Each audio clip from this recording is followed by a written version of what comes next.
Selamat pagi jemaat Tuhan.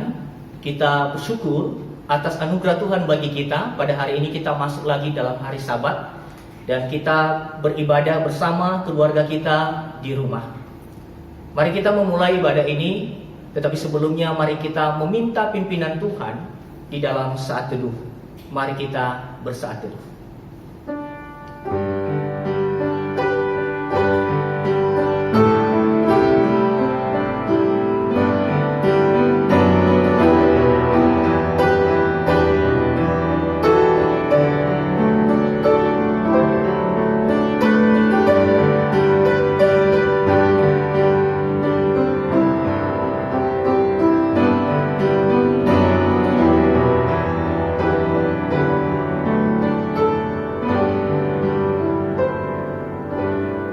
Saat teduh selesai, Mazmur 135 ayat 3 berbunyi, pujilah Tuhan sebab Tuhan itu baik, bermazmurlah bagi namanya sebab nama itu indah. Mari kita memuliakan nama Allah kita. Kita bernyanyi dari himnos nomor 44, bait pertama sampai bait yang ketiga.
Pertolongan kita dalam ibadah pada pagi hari ini datang dalam nama Tuhan yang menjadikan langit dan bumi beserta sekalian isinya. Ia memeliharakan kesetiaannya kekal selama-lamanya dan ia tidak pernah meninggalkan kita perbuatan tangannya. Kiranya kasih karunia dan damai sejahtera dari Allah Bapa kita dan dari Tuhan kita Yesus Kristus tercurah atas kita sekalian. Amin. Sabda Tuhan di awal kebaktian kita sebagai pembimbing kita terambil dari 1 Petrus pasal 1 ayat 3 sampai 5. Demikianlah firman Tuhan. Terpujilah Allah dan Bapa Tuhan kita Yesus Kristus, yang karena rahmat-Nya yang besar telah melahirkan kita kembali oleh kebangkitan Yesus Kristus dari antara orang mati kepada suatu hidup yang penuh pengharapan, untuk menerima suatu bagian yang tidak dapat binasa, yang tidak dapat cemar, dan yang tidak dapat layu, yang tersimpan di surga bagi kamu, yaitu kamu yang dipelihara dalam kekuatan Allah karena imanmu, sementara kamu menantikan keselamatan yang telah tersedia untuk dinyatakan pada zaman akhir. Kita bersyukur melalui salib dan kebangkitan Kristus, jaminan keselamatan kita diberikan oleh Tuhan. Kita bernyanyi dari himnos nomor 213, kita nyanyikan bait 1 dan bait yang ketiga.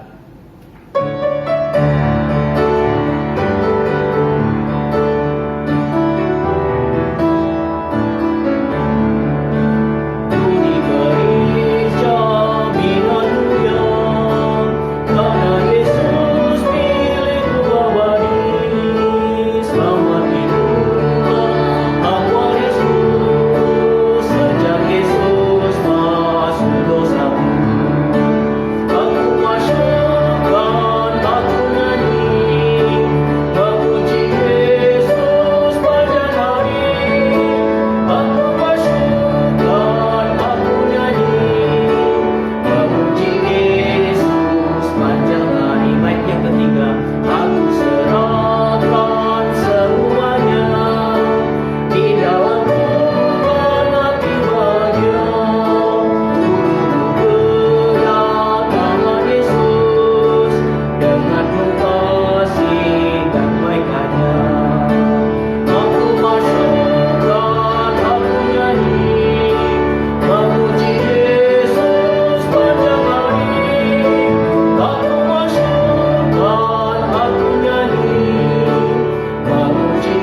sidang jemaat sekalian, kita sebagai orang percaya telah disalibkan dan dibangkitkan bersama dengan Kristus. Oleh karena itu, Tuhan menghendaki agar kita jangan menghambakan diri lagi kepada dosa. Pada pagi hari ini firman Tuhan menegur kita seperti yang tertulis dalam Roma pasal 6 ayat 11 sampai 12. Beginilah firman Tuhan. Demikianlah hendaknya kamu memandangnya, bahwa kamu telah mati bagi dosa, tetapi kamu hidup bagi Allah dalam Kristus Yesus. Sebab itu, hendaklah dosa jangan berkuasa lagi di dalam tubuhmu yang fana, supaya kamu jangan lagi menuruti keinginannya. Saudara-saudara, walaupun teguran ini begitu jelas, namun pada kenyataannya kita masih hidup di dalam dosa. Oleh karena itu, pada kesempatan ini, marilah kita sekalian mengakui segala dosa dan kesalahan kita kepada Tuhan, dan dengan kerendahan hati, marilah kita memohon pengampunannya. Mari kita berdoa. Ya Tuhan, pemilik dan penyelamat hidup kami, betapa agung rancangan-Mu bagi kami umat pilihan-Mu. Engkau menganugerahkan hidup yang kekal kepada kami oleh karena salib dan kebangkitan Kristus. Namun kami menyadari bahwa hidup kami seringkali tidak berpadanan dengan Injil-Mu. Kami masih melalaikan teguran dan peringatan-peringatan-Mu. Kami seringkali menyerahkan hidup kami kepada hawa nafsu yang menyeret kami semakin jauh dari Engkau. Ya Tuhan, saat ini kami mengakui bahwa kami telah berdosa terhadap Engkau. Saat ini pula dengan penuh pengharapan kami memohon belas kasihan-Mu. Kiranya dengan kemurahan-Mu Engkau mengingat kami yang lemah ini. Engkau kembali melihat kami dengan kasih yang besar. Oleh karena Kristus Yesus telah mati di atas kayu salib untuk mendamaikan kami dengan Engkau. Anugerahkanlah kepada kami damai sejahtera dan kekuatan untuk hidup bagi Engkau. Amin. Dengarkanlah berita kesukaan dari Tuhan, karena Ia berkenan mengampuni dosa kita. Di dalam Roma pasal 5 ayat 8 sampai 10, demikianlah firman Tuhan. Akan tetapi Allah menunjukkan kasih-Nya kepada kita oleh karena Kristus telah mati untuk kita ketika kita masih berdosa. Lebih-lebih karena kita sekarang telah dibenarkan oleh darah-Nya, kita pasti akan diselamatkan dari murka Allah. Sebab jikalau kita ketika masih seteru diperdamaikan dengan Allah oleh kematian anaknya, lebih-lebih kita yang sekarang telah diperdamaikan pasti akan diselamatkan oleh hidupnya. Puji Tuhan, karena anugerahnya kita mendapatkan pengampunan dari Tuhan. Mari kita bersyukur atas pengampunan yang diberikan oleh Tuhan bagi kita. Kita bernyanyi dari himnos nomor 54A. Kita nyanyikan bait 1, bait 2, dan bait 4.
Mari kita mempersiapkan hati kita untuk mendengarkan firman Tuhan.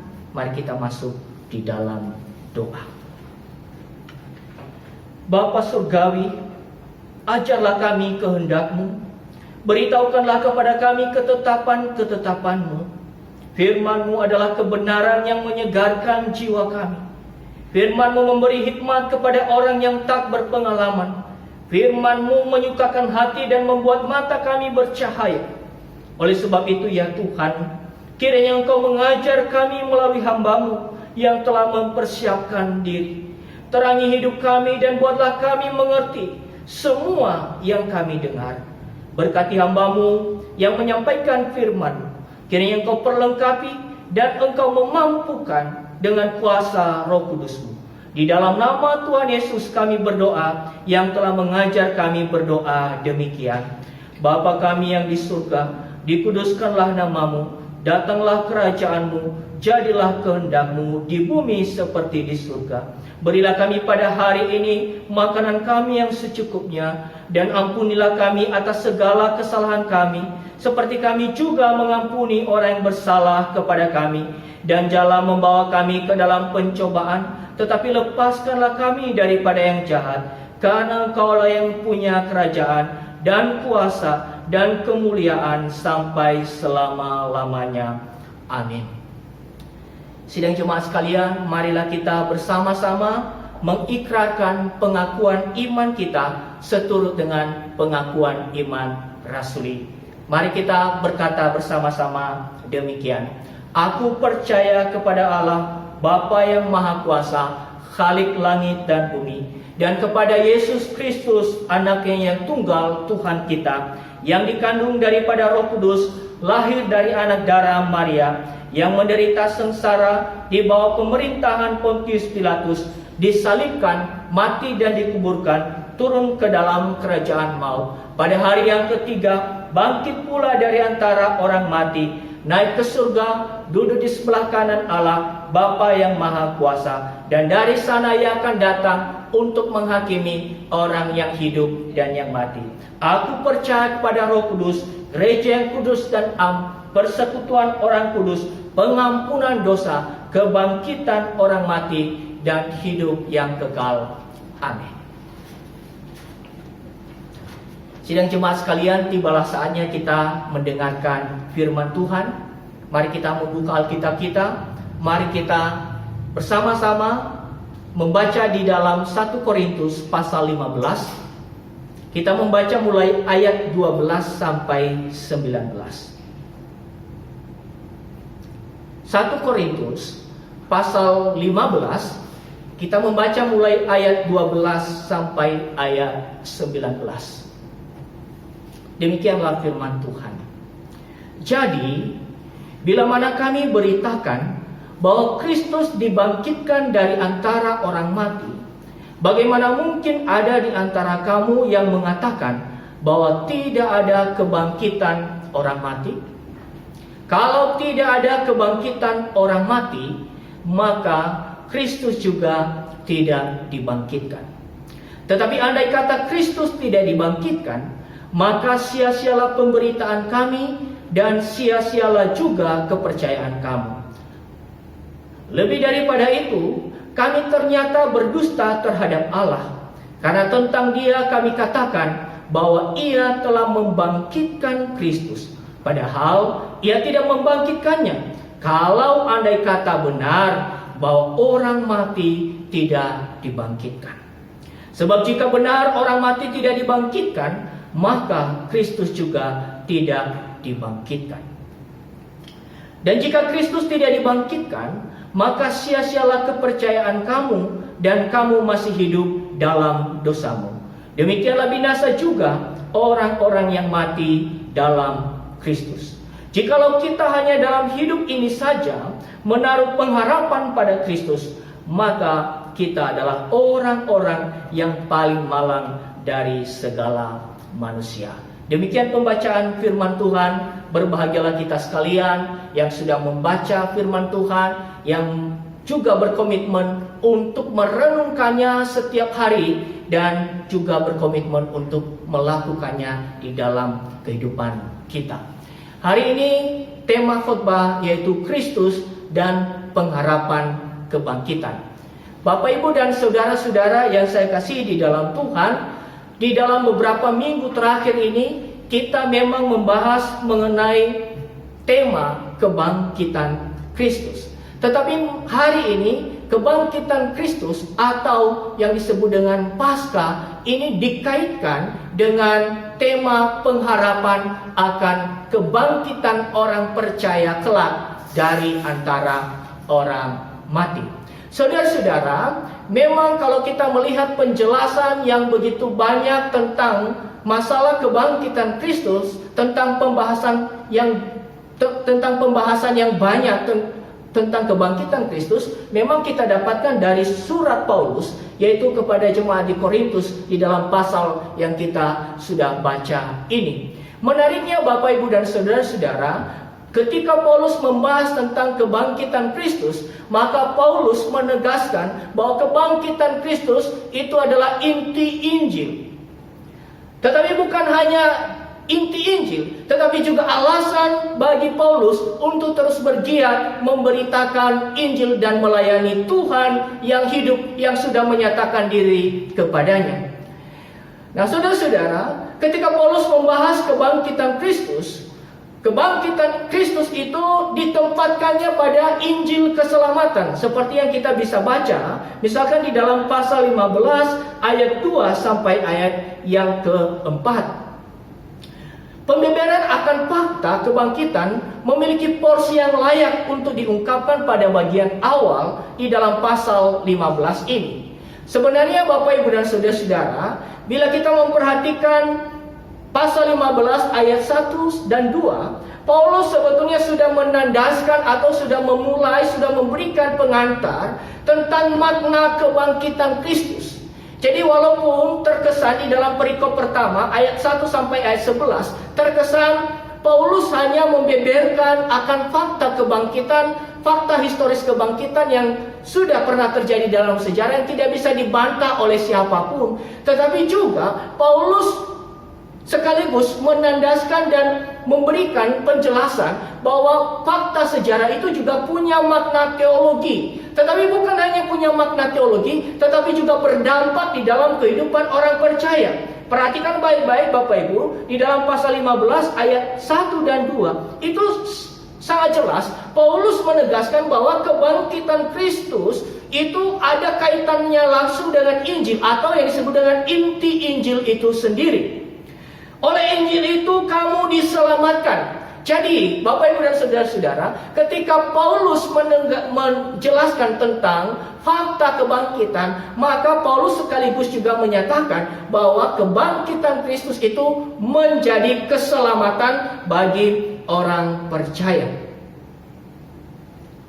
Nah, dengan memperhatikan pola argumentasi pada perikop pertama ini, maka kita menemukan sebetulnya implikasi teologi atau semacam dampak dari penjelasan Paulus.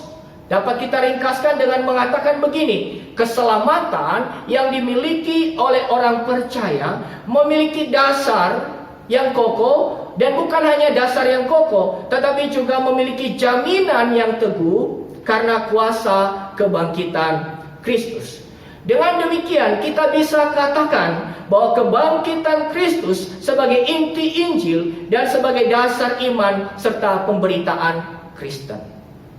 Sekarang kita masuk di dalam bacaan yang kita sudah baca tadi.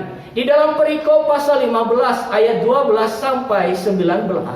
Di sini kita belajar bersama-sama bahwa Paulus menghubungkan antara kebangkitan Kristus dengan kebangkitan orang percaya. Paparan perikop ini, saudara-saudara, ternyata didorong oleh adanya jemaat yang mengatakan bahwa tidak ada kebangkitan orang mati, seperti yang kita baca di dalam pasal 15 ayat 12. Jadi, bila mana kami beritakan bahwa Kristus dibangkitkan dari antara orang mati, bagaimana mungkin ada di antara kamu yang mengatakan bahwa tidak ada kebangkitan orang mati?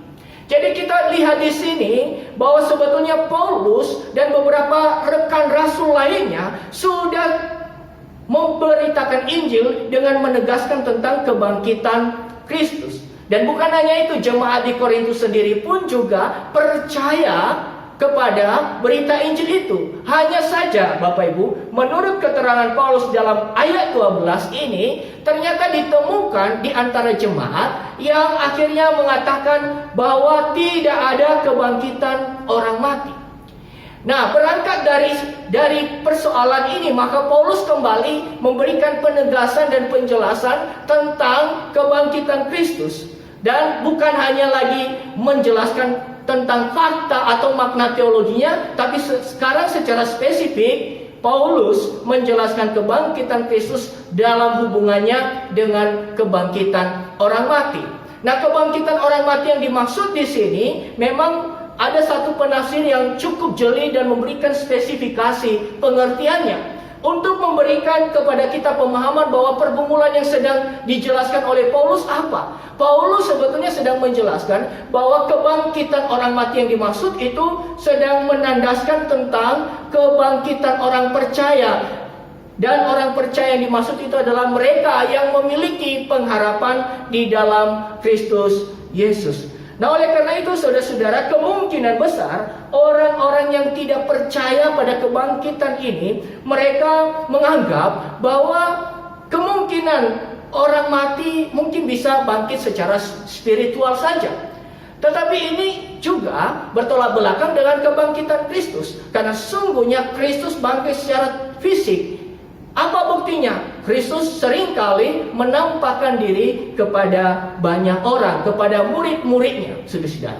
Nah, oleh karena itu, di dalam bagian ini Paulus menjawab masalah yang sedang digumulkan, yang ditemukan di dalam jemaat Kristus, jemaat di Korintus, yaitu mereka yang tidak percaya pada kebangkitan tubuh. Tetapi menariknya, saudara-saudara, justru Paulus memberikan penegasan bahwa kebangkitan orang mati, terlebih khusus kepastian keselamatan orang percaya, karena nanti kelak mereka akan mendapatkan tubuh kemuliaan untuk masuk di dalam surga.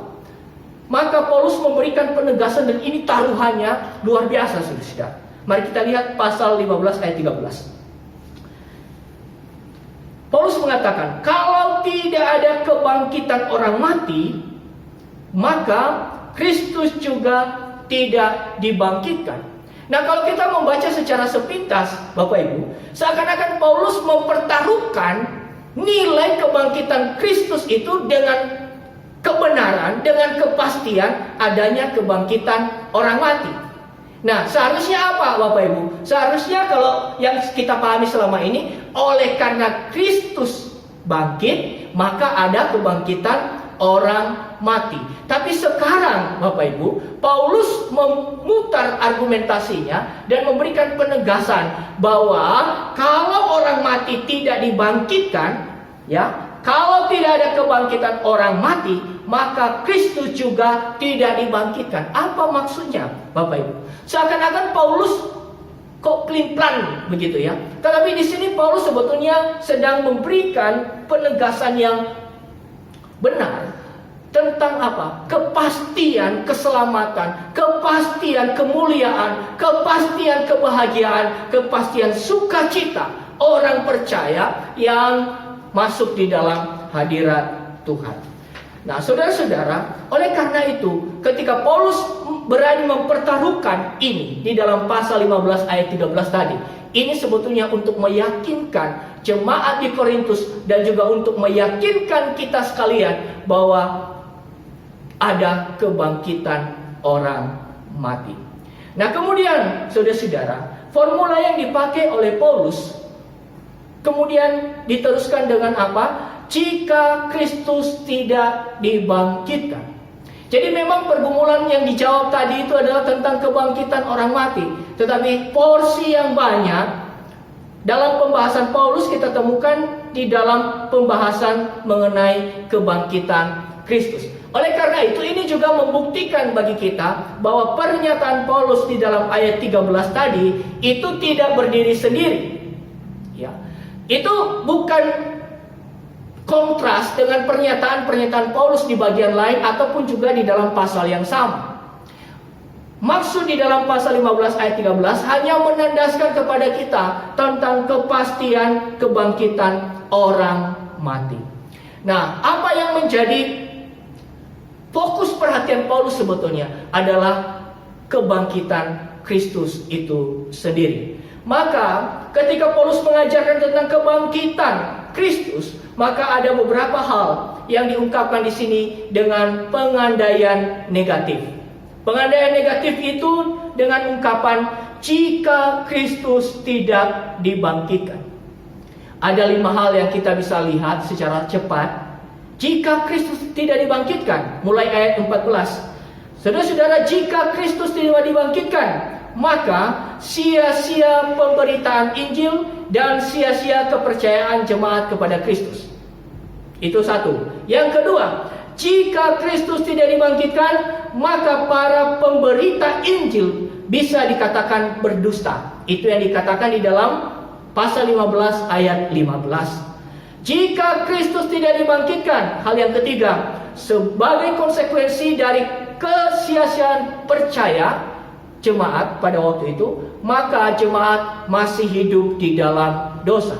Yang keempat, jika Kristus tidak dibangkitkan, maka orang yang mati dalam Kristus akan binasa. Yang kelima, jika Kristus tidak dibangkitkan, maka orang yang menaruh pengharapan kepada Kristus,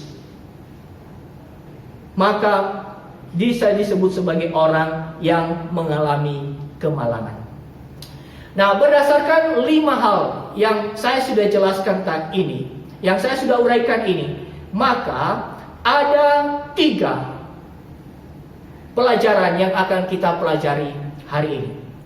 Pertama, Bapak Ibu, kebangkitan Kristus tetap menjadi fondasi yang kokoh di dalam 2 hal. Pertama, kebangkitan Kristus menjadi fondasi yang kokoh di dalam pemberitaan Injil. Sekali lagi, kalau Kristus benar-benar bangkit, maka kebangkitannya menjadi fondasi yang kokoh di dalam pemberitaan Injil, di dalam pemberitaan pengharapan kekal. Dan ini mendorong orang, kita semua, orang percaya, para rasul pada waktu gereja mula-mula, itu tidak pernah malu dan tidak pernah berhenti memberitakan Injil. Fondasi inilah yang menguatkan mereka untuk terus bertekun memberitakan Injil. Fondasi inilah yang menguatkan mereka untuk bersedia membayar harga, berapapun harganya, bahkan taruhan nyawa sekalipun, demi memberitakan Injil. Saudara-saudara, kebangkitan Kristus ini juga menjadi fondasi untuk diterima oleh banyak orang, di mana mereka juga bisa mendapatkan pengharapan yang kekal. Oleh karena itu, saudara-saudara, di dalam teks yang kita sudah baca hari ini, kita melihat bahwa Paulus kembali mengingatkan jemaat di Korintus, baik itu di perikop yang pertama maupun juga di perikop yang kedua, supaya mereka tetap teguh berdiri di dalam Injil yang mereka sudah terima. Dan bukan hanya teguh berdiri, tetapi juga itu mempengaruhi seluruh aktivitas kehidupan rohani mereka. Maka oleh karena itu, bila kebangkitan Kristus menjadi fondasi yang kokoh di dalam pemberitaan Injil, mari kita bersama-sama mendasari semua pelayanan kita, mendasari semua alasan kita memberitakan Injil karena kebangkitan Kristus. Karena di dalam kebangkitan Kristus ada pengharapan yang kekal. Hal yang kedua, saudara-saudara, kebangkitan Kristus juga tetap menjadi fondasi yang kokoh di dalam kita menjalani kehidupan spiritualitas kita sebagai orang percaya. Di dalam bagian ini tadi kita belajar bersama bahwa Paulus mengingatkan jemaat Korintus supaya mereka memperhatikan bagaimana mereka hidup. Mengapa? Karena kebangkitan Kristus yang telah mereka percaya, yang telah mereka dengar, yang telah mereka terima, itu seharusnya mengarahkan kehidupan mereka di dalam hidup untuk sungguh-sungguh mengasihi Tuhan, mengarahkan pandangan kepada kemuliaan kekal yang disediakan oleh Tuhan. Makanya tadi di dalam ayat pembuka kita, di dalam 1 Petrus pasal 1 ayat 3 sampai 5, kita diingatkan bahwa sungguhnya kita ini adalah orang-orang yang sedang menantikan penggenapan keselamatan yang akan dikaruniakan oleh Tuhan Yesus kepada kita. Dan oleh karena itu, apa yang sudah dikerjakan oleh Tuhan di dalam keselamatan kita, hendaknya itu juga akan membuat kita untuk terus mengarahkan hati kita kepada Tuhan. Saudaraku yang saya kasih di dalam Tuhan, kehidupan Kristen yang sungguh-sungguh memiliki fondasi yang kokoh pada kebangkitan Kristus, maka orang tersebut akan menantikan kemuliaan kekal. Hari ini kita ada di dalam dunia yang rapuh. Saya mengutip buku yang ditulis oleh John Lennox yang barusan dibagi-bagi secara gratis.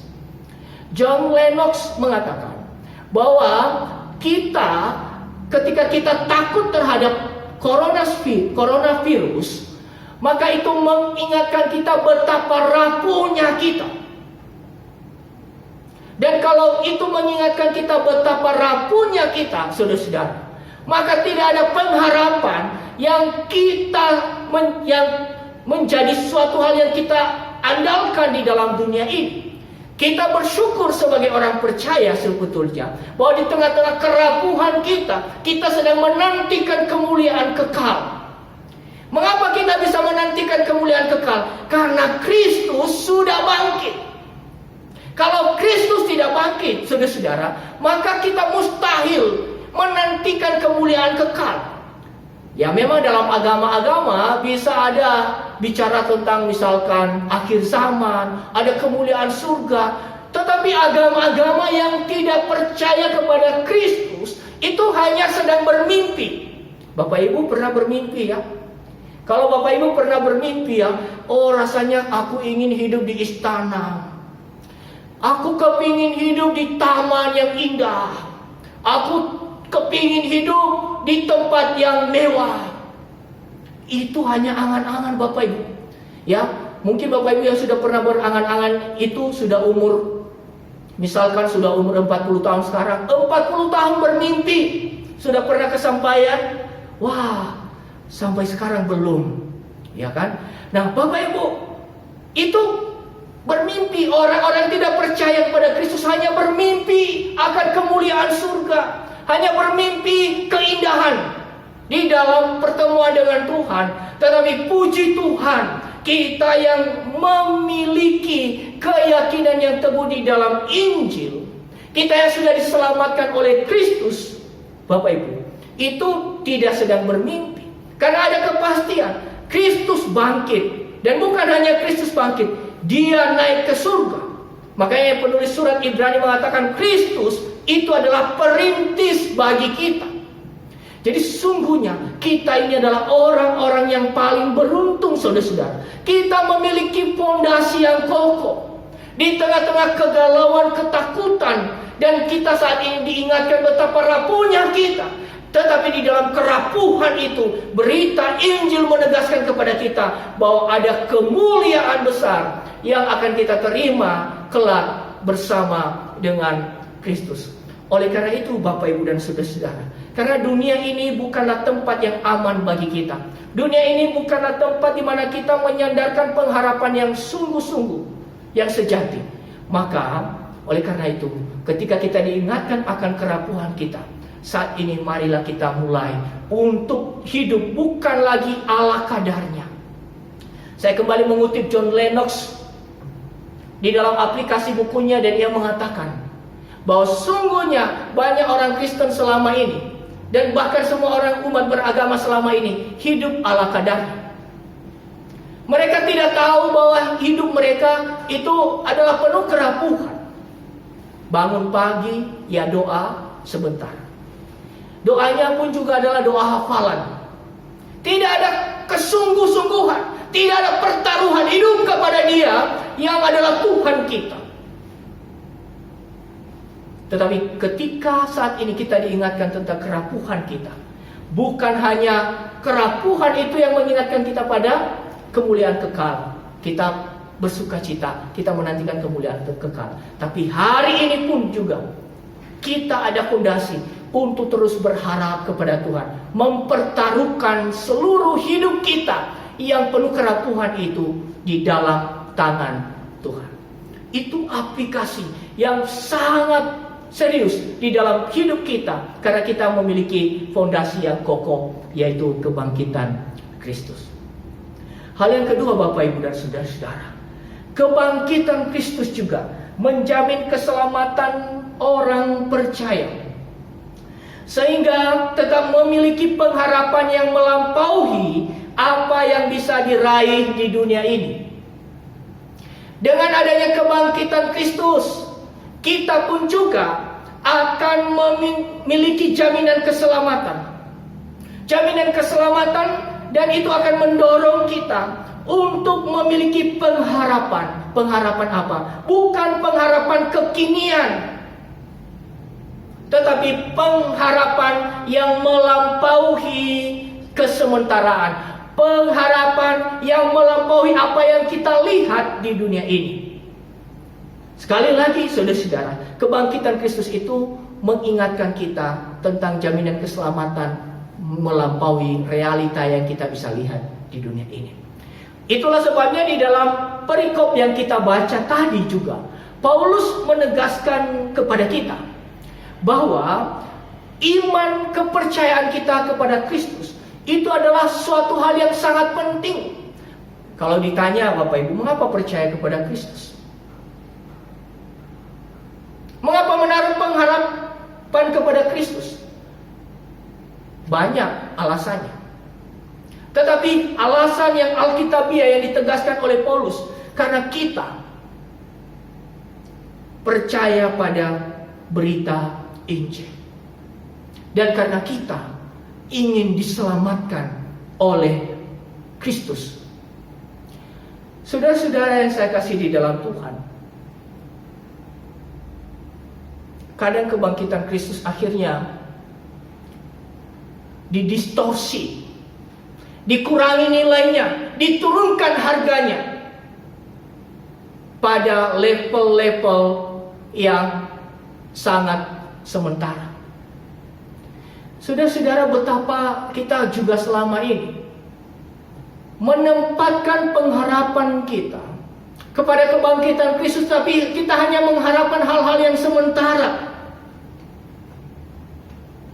Atau saudara-saudara, kalau saya mau berani katakan saat ini, bahwa seringkali kemenangan Kristus dari antara orang mati, kemenangan Kristus akan maut, itu menjadi inspirasi bagi kita untuk memupuk humanisme kita, memuaskan akan egoisme kita. Kita ingin terinspirasi dari kebangkitan kemenangan Kristus. Saudara-saudara, kalau saya katakan kemenangan Kristus itu satu-satunya, tidak bisa kita salin, saudara-saudara. Kita hanya bergantung sepenuhnya kepada kebangkitan Kristus. Jasa kebangkitan Kristus itu menjamin keselamatan kita. Tetapi betapa menyedihkannya kalau kehidupan kekristenan kita justru terdistorsi. Oleh karena apa? Oleh karena kita sudah mendistorsi makna dan nilai kebangkitan Kristus itu sendiri. Kita ingin dengan adanya penyebutan kemenangan Kristus, maka kita mau menang terus di dalam perjalanan hidup kita. Bapak, Ibu, dan saudara-saudara, kemenangan yang kita cita-citakan seringkali itu juga dibungkus dengan hal-hal yang paling rohani. Saudara-saudara, kemenangan yang dijanjikan oleh Tuhan Yesus bagi kita adalah kemenangan di mana kita menang atas dunia ini dan kita hidup bersama dengan Tuhan di surga. Oleh karena itu, biarlah kita juga memperhatikan bagaimana kita hidup, bagaimana kita menerapkan akan makna Injil itu di dalam kehidupan kita. Jangan sampai kita sendiri yang tidak menikmati keindahan Injil itu sendiri, karena kita membuat formulanya menurut keegoisan kita sendiri. Kebangkitan Kristus yang menjamin keselamatan itu melampaui realita yang kita bisa dilihat di dalam dunia ini. Ini hal yang kedua. Sekarang kita masuk ke hal yang ketiga, saudara-saudara. Dan ini sesuatu yang sangat penting. Kebangkitan Kristus menyediakan alasan pengharapan yang sejati dengan kesediaan kita menanggung konsekuensinya. Sekali lagi, kebangkitan Kristus menyediakan alasan pengharapan yang sejati yang kita miliki, dan dibarengi dengan kesediaan kita menanggung konsekuensinya. Untuk membahas ini, maka saya mengajak kita untuk membaca ayat 19. Jikalau kita hanya dalam dunia ini saja menaruh pengharapan pada Kristus, maka kita adalah orang-orang yang paling malang dari segala manusia. Tadi di dalam pasal 15 ayat 14, 15, kemudian ayat 16, lalu ayat 18, saudara-saudara. Paulus sudah menegaskan, jika Kristus tidak dibangkitkan, maka ada beberapa hal. Kesia-siaan kepercayaan, kesia-siaan pemberitaan, kesia-siaan pelayanan para rasul. Masih hidup di dalam dosa, orang percaya hidup dalam dosa. Kini puncaknya, ayat 19 ini. Jikalau kita hanya dalam hidup ini saja menaruh pengharapan pada Kristus. Saudara-saudara, ini berbeda dengan poin yang kedua yang saya jelaskan tadi. Tapi di bagian ini sebetulnya bicara tentang pertaruhan hidup. Coba bayangkan Bapak Ibu, Paulus itu ingin mengatakan begini. Jikalau kita hanya berharap satu-satunya kepada Kristus, tapi ternyata Kristus itu tidak benar, maka apa yang terjadi? Kita celaka. Jadi Paulus ingin menegaskan kepada jemaat di Korintus bahwa percaya kepada Kristus, kebangkitan Kristus bukan hanya sekedar main-mainan, bukan sekedar salah satu alternatif, tetapi pertaruhan hidup atau mati. Itu yang menentukan, saudara-saudara, menentukan hidup kita, menentukan bahwa kita memiliki makna hidup, menentukan bahwa kita beres dari dosa kita, menentukan bahwa kita memiliki pengharapan kekal ke depan. Yaitu apa? Menaruh pengharapan pada Kristus yang sudah bangkit dari antara orang mati. Tetapi kita harus menyisakan satu perenungan. Kalau seandainya Bapak Ibu, kalau seandainya Kristus tidak bangkit, maka coba bayangkan betapa malangnya nasib kita. Ya, Bapak Ibu bisa paham yang saya maksud, bahwa Paulus ingin menegaskan kepada kita bahwa orang percaya kepada Kristus, yang menaruh pengharapan kepada Kristus, itu adalah pertaruhan hidup dan mati. Nah, oleh karena itu di bagian ini kita bersama-sama harus merenungkan. Bukan bicara seberapa banyaknya kita tahu tentang Kristus, tetapi alasan mengapa kita percaya kepada Kristus. Itu yang harus kita renungkan bersama-sama. Kalau kita tidak bisa menemukan alasan yang paling fundamental dan alasan yang paling mendasar mengapa kita percaya kepada Kristus, maka pengharapan kita kepada Kristus menjadi pengharapan yang kabur.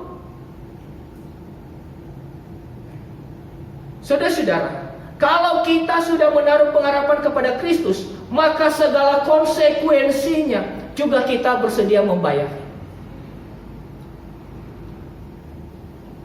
Siapa yang sudah melakukan ini? Yang sudah menjalani ini? Paulus dan beberapa rasul. Mereka mempertaruhkan hidup sepenuhnya kepada Kristus. Mereka mempertaruhkan sepenuhnya pelayanan mereka kepada Kristus. Hidup mati, mereka setia kepada Kristus. Mereka membayar harga. Maka apa aplikasinya bagi kita, Bapak Ibu? Apakah selama ini justru kita sudah mulai kecewa terhadap Kristus yang bangkit, yang menyelamatkan kita? Di tengah kesulitan hidup yang kita alami, mungkin ada di antara kita yang kena PHK. Mungkin ada di antara kita yang dirumahkan. Mungkin ada di antara kita yang kehilangan pekerjaan. Lalu kita mulai bertanya, apakah Kristus tidak mengasihiku? Saudara-saudara, kalau kita hanya menganggap Kristus sebagai pribadi yang hanya menjawab setiap pergumulan-pergumulan keseharian kita, maka mungkin saat ini kita sudah mulai kecewa. Tetapi sekarang firman Tuhan berkata kepada kita bahwa pertaruhan hidup kita itu adalah pertaruhan hidup di dalam keselamatan. Maka kalau Kristus memberikan kita keselamatan yang kekal, kalau Kristus menjamin bahwa kita memiliki pengharapan yang sungguh-sungguh, yang sejati, maka hendaklah kita juga bersama-sama rela membayar harga, rela membayar konsekuensi apapun dengan apa yang kita sudah miliki. Saudara-saudara, marilah kita juga belajar bersama-sama. Hari ini kita diingatkan bahwa pengharapan kepada Kristus jangan sampai itu pengharapan yang sementara. Kalau oleh karena Kristus kita harus membayar harga, kita dicaci maki oleh karena kepercayaan kita, kita pun juga tetap menerimanya. Mengapa? Karena kita adalah orang-orang yang menaruh pengharapan kepada Dia yang memberikan kita pengharapan sejati. Mengapa Paulus berani mengatakan ayat 19 ini? Karena Paulus ingin menegaskan bahwa kalau orang ada di luar Kristus, maka orang tersebut justru malang nasibnya. Karena apa? Karena sebaliknya Kristus sungguh-sungguh hidup. Saudara yang saya kasih di dalam Tuhan, pertaruhan ini beda dengan, saya kasih satu ilustrasi Bapak Ibu supaya Bapak Ibu bisa mengerti. Saya tahu bahwa di masa karantina mandiri ini, saudara-saudara kita yang kehilangan pekerjaan, itu mungkin bisa berubah makanannya Bapak Ibu. Dari yang awal mungkin makan nasi, ya kan, karena setiap hari masih bisa kerja. Tapi sekarang karena kesusahan, mungkin makan nasinya tidak 3 kali sehari, ataupun juga mungkin ganti, ya, ganti makanan lain, misalkan makan ketela gitu ya, atau makan sayur, atau cuma minum air saja. Nah, nasi dengan ketela bisa ditukar ya Bapak Ibu? Bisa, artinya sama-sama punya manfaat karbohidrat, ya kan? Asal hanya saja rasanya yang berbeda, tetapi masih bisa menguatkan fisik kita, masih bisa diganti. Itu makanan. Jadi jenis makanan, saudara-saudara, tidak mempengaruhi kita bisa hidup atau tidak, asal ada makanan, ya kan? Tetapi juru selamat, saudara-saudara, tidak bisa ditukar. Ya, jangan sampai kita mengatakan, ya hari ini Yesus, besok dukun atau apa gitu ya, atau pemimpin agama lain. Tidak bisa, karena ini pertaruhan hidup. Maka kita yang selama ini suam-suam kuku, Bapak Ibu, mari kita merenungkan ketekunan kita di dalam mengikut Tuhan Yesus. Jangan sampai kita menganggap bahwa kita bisa hidup kok, Yesus juga ada, tapi kalaupun juga Dia tidak ada dampaknya.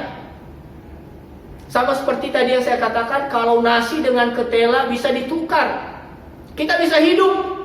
Ya, kita bisa menyambung hidup keseharian kita. Artinya kehidupan kita tidak ditentukan oleh jenis makanan, tetapi untuk pengharapan kekal cuma satu Bapak Ibu. Ya, bagi saudara-saudara pemuda remaja juga yang sudah mulai lirik sana lirik sini, Anda tidak bisa menyejajarkan Yesus dengan pacar saudara. Ini penting. Karena kehidupan yang diberikan oleh Yesus bukan kehidupan fisik sekarang ini,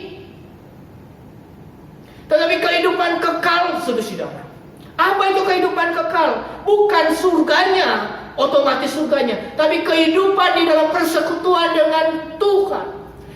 Kehidupan dalam perdamaian dengan Tuhan. Kehidupan dalam kelimpahan. Ini tidak bisa ditukar, Bapak Ibu.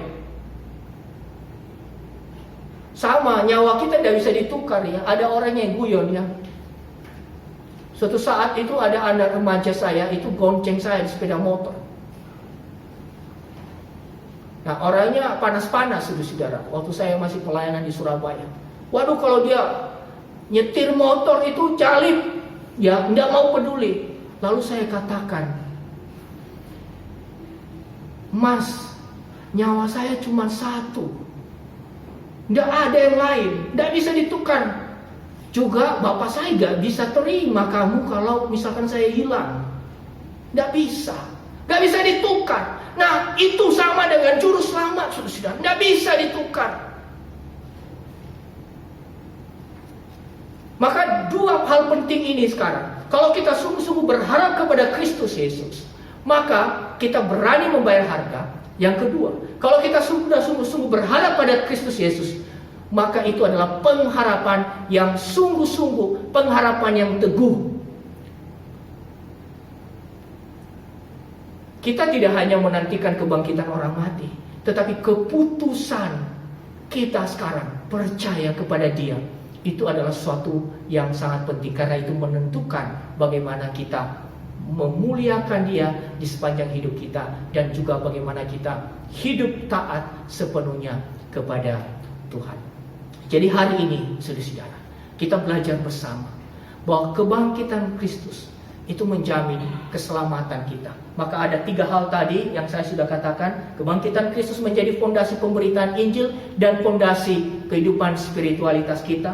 Hal yang kedua, kebangkitan Kristus menjamin keselamatan kita, bukan dengan hal-hal yang sementara ini, tetapi melampaui realita. Dan yang ketiga, kebangkitan Kristus menyediakan alasan bagi kita mengapa kita berharap kepadanya, sekaligus menyediakan alasan mengapa kita berkomitmen untuk mengikut Dia dengan setia. Kiranya Tuhan memberkati kita. Demikian pemberitaan firman Tuhan. Mari kita bersaat teduh, mari kita masuk dalam doa.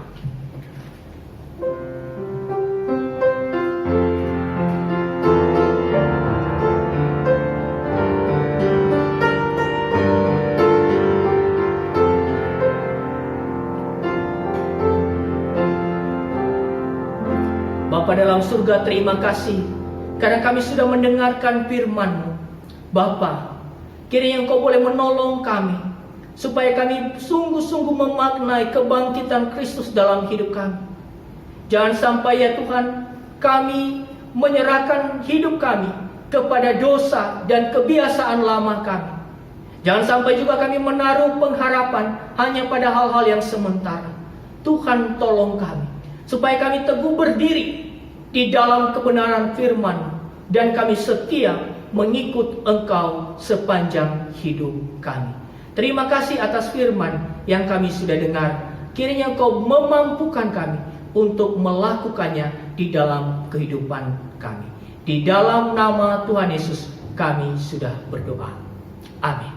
Ya, Bapak Ibu dan saudara-saudara, kita bersyukur karena kita sudah mendengarkan firman Tuhan melalui kebangkitan Kristus, memberikan kepada kita jaminan, kekuatan. Maka marilah kita bersama-sama terus memandang kepada Kristus, sehingga kita tetap teguh berdiri di tengah beratnya hidup yang kita jalani.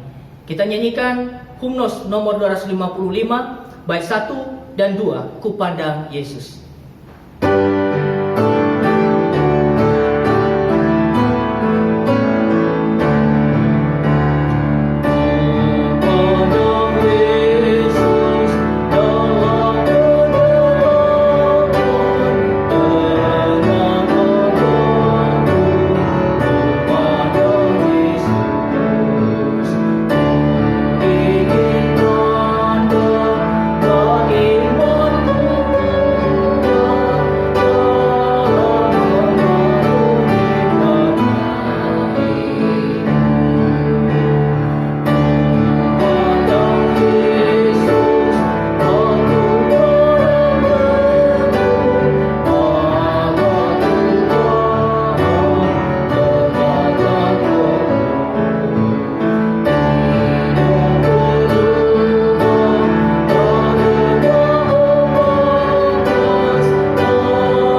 Saat ini kita mendengarkan warta jemaat dari majelis.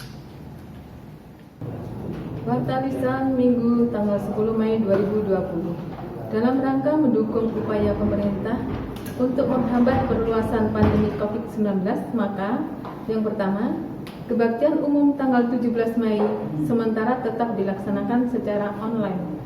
Jemaat beribadah bersama keluarga di rumah masing-masing sambil menunggu berita lebih lanjut. Bahan untuk ibadah akan dibagikan melalui grup Gema. Yang kedua, Bible Study tetap diadakan pada hari Selasa, tanggal 12 Mei secara online pada pukul 5 sore melalui grup WA Gema. Yang ketiga, persekutuan doa Kamis tanggal 14 Mei akan diadakan secara online juga pada pukul 17.30 melalui WA grup Gema.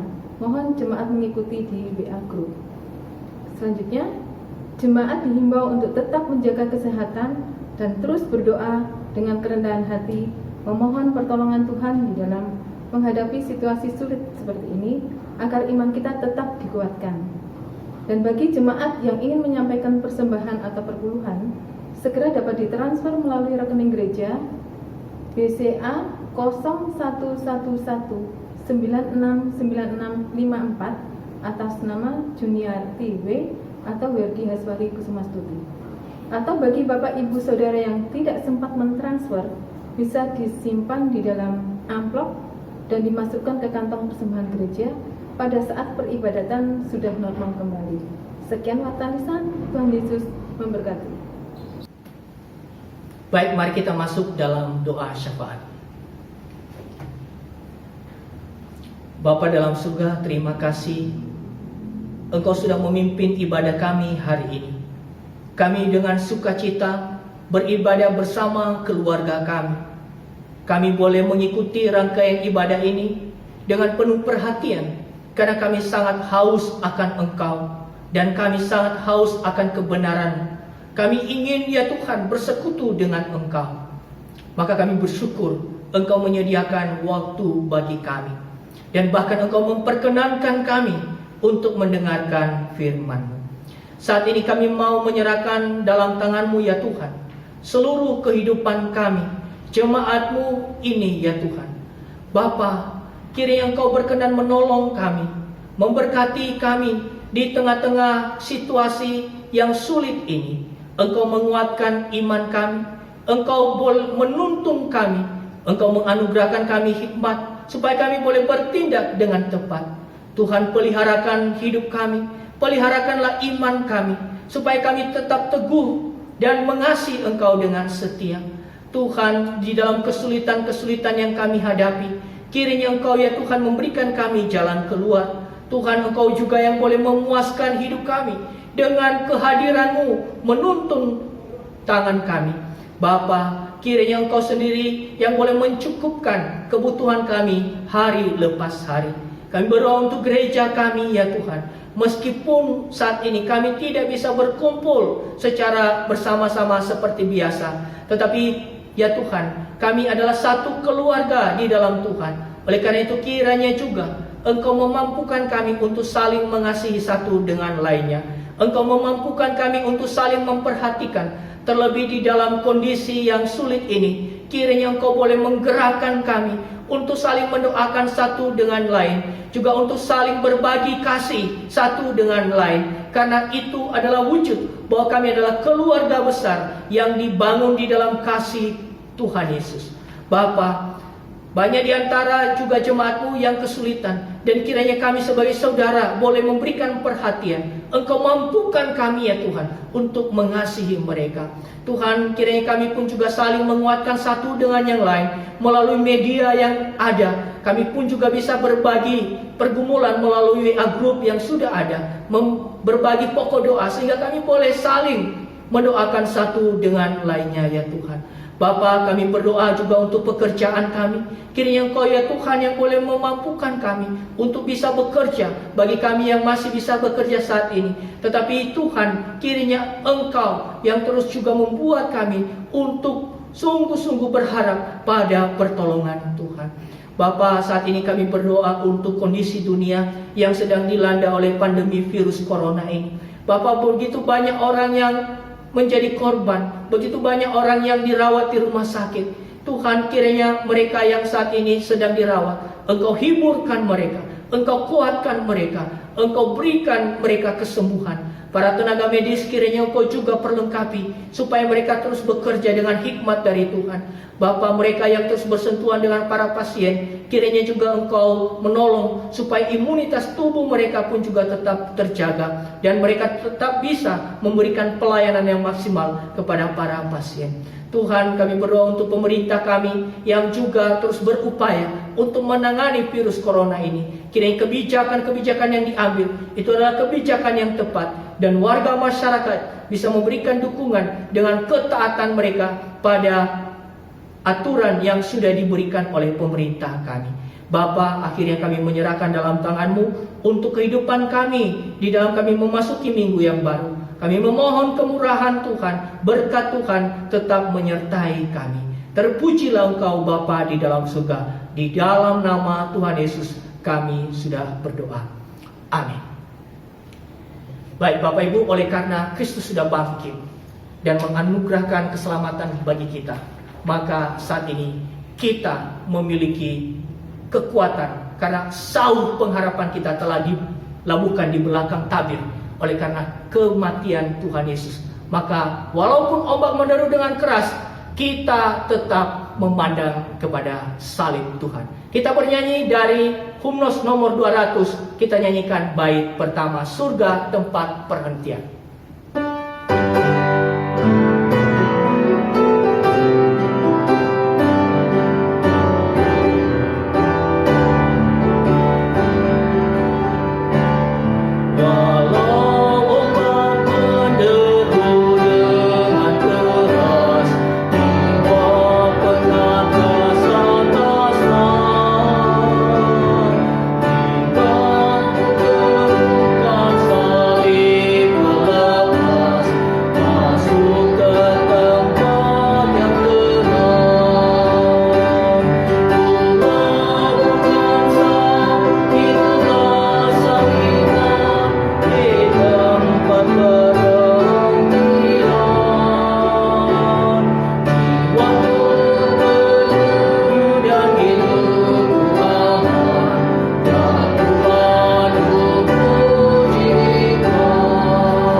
Kita mengarahkan hati kita kepada Tuhan dan menerima berkat-Nya.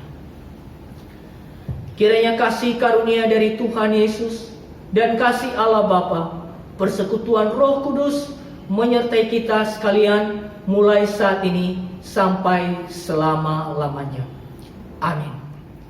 Sidang jemaat sekalian, marilah kita mengakhiri ibadah kita dengan komitmen kita terus bersandar dan berharap kepada batu karang yang teguh, yaitu Yesus Juru Selamat kita.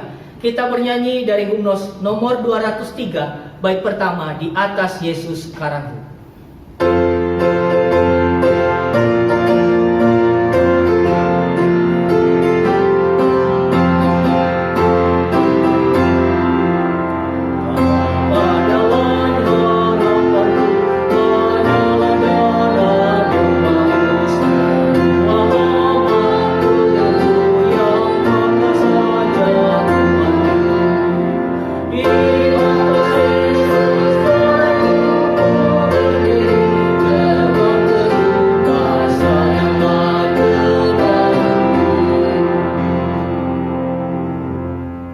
Ibadah kita selesai, silakan bersaat teduh.